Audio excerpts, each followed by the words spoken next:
Hi guys, welcome to Go Read Yourself, where you can find a video but not necessary to watch it.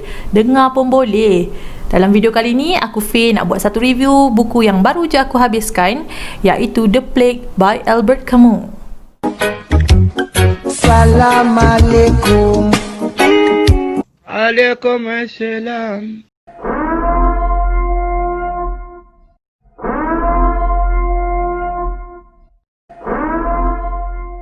Buku ini ditulis oleh Albert Camus pada tahun 1941 dan diterbitkan pada tahun 1947. Buku lain yang ditulis juga oleh beliau adalah The Stranger atau The Outsider dan juga The Myth of Sisyphus. Aku boleh katakan dua buku ni adalah buku yang selalu disebut jugalah oleh pembaca-pembaca dekat luar sana. Cerita bermula dan pembaca akan dihidangkan dengan sebuah pekan yang bernama Oran berdekatan dengan Algeria. Kalau nak tahu, Algeria juga adalah tempat kelahiran Albert Camus. Pekan ini diberikan satu nuansa pelabuhan yang gah dan sibuk. Namun, benarkah sebuah kawasan yang nampak sibuk dan membangun tidak mempunyai cacat cela? Penduduknya sangat kuat bekerja bak robot tanpa kawalan. Tiada tercatuk di kepala mereka untuk berlibur atau beramah mesra kerana memikirkan masa depan. Di sinilah kita akan bertemu dengan Dr. Ryu pada pertama kali, di mana beliau telah terjumpa dengan beberapa ekor tikus yang sudah mati dan hampir mati di hadapan pintu rumah dia semasa dia nak pergi kerja. Sebagai seorang pengamal perubatan, sudah semestinya dia merasakan peristiwa itu bukanlah perkara biasa. Namun, adat penduduk di Oran, semua perkara adalah biasa dan mereka menafikan kewujudan cebisan masalah yang baru bermula. Selepas itu, buku ini membawa kita kepada situasi di mana beribu-ribu ekor tikus pula yang mati. Sehinggalah pada satu hari, salah seorang penduduk di pekan itu jatuh sakit dan kemudiannya menghembuskan nafas yang terakhir. Penduduk yang ada, mereka tidak merasakan apa-apa. Malah sakit adalah satu perkara biasa dan mati kerana sakit adalah satu perkara yang tidak perlu diperbesarkan. Bermula di situ, pihak berkuasa bertindak untuk mengunci pekan Oran dan sesiapa yang berniat untuk keluar atau masuk akan ditembak.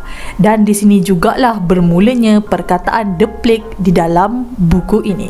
Pembaca akan diperkenalkan dengan beberapa watak yang muncul bak pelakon teater pentas untuk memberikan anda persoalan demi persoalan. Buku The Plague lain daripada yang lain sebab dia agak filosofikal. Salah satu watak yang saya nak perkatakan di sini adalah Kotat. Dia adalah seorang lelaki yang boleh dikatakan sedang mengalami depresi dengan masyarakat, lalu bertindak untuk bunuh diri.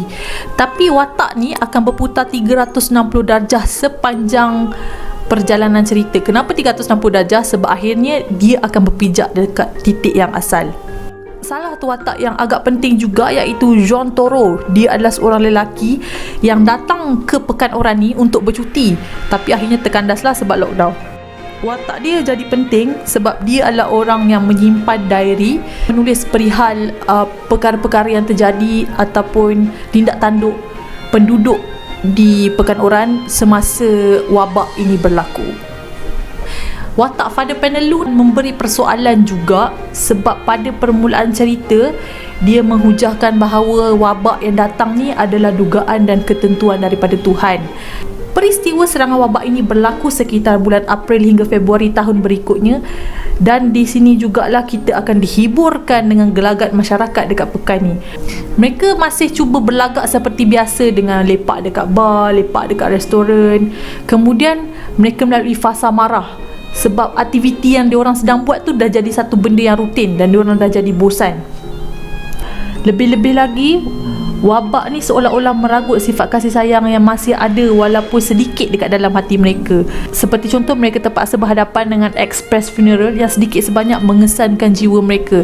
Diorang memang kuat kerja, tapi pada masa yang sama, as a human being, you still have some love yang you nak portray to people. At the end of the day, they just hope that this plague thing will vanish immediately so that diorang boleh kembali kepada kehidupan asal diorang, iaitu bekerja, jumpa dengan family dan sebagainya. Pada masa yang sama, Dr. Ryu ni cuba menangani perkara ni dengan menubuhkan frontliner diorang sendiri yang terdiri daripada beberapa watak yang aku sebutkan tadilah. Tapi persoalan dia, adakah Dr. Ryu ni seorang superhero? Sedangkan seperti yang kita sedia maklum, dekat pekan tu sudah tentu ada pihak-pihak berkuasa yang sepatutnya lebih menitik beratkan benda ni. Like I said before, people in Oran just doesn't care about the plague until it will happen to them. They have that kind of mentality. Is this book philosophical? Saya boleh katakan ya. Paling terutama ia menyentuh soal kepercayaan kepada Tuhan yang rata-rata tidak dimiliki oleh watak-watak yang ada. Malah Father Penelu sendiri, seorang paderi, terpaksa berhadapan dengan persoalan tersebut selepas menyaksikan sakaratul maut seorang kanak-kanak selepas diberikan serum untuk membasmi wabak yang telah menyerang tubuhnya. Bagaimana menyantuni buku yang telah dinyah kotak? Dengan membaca buku tersebut. The Plague oleh Albert Camus ni bukanlah satu buku peringatan, tetapi ia adalah satu karya sastera yang berputar di sekeliling kita, tentang masyarakat dan tindak tanduknya, tentang kepercayaan dan tentang alam. At the end of the day, conspiracy or not, stuff happen because of us, the human being. Saya tinggalkan episod pertama Book Talk kali ini dengan cuplikan daripada buku The Plague oleh Albert Camus sebagai renungan.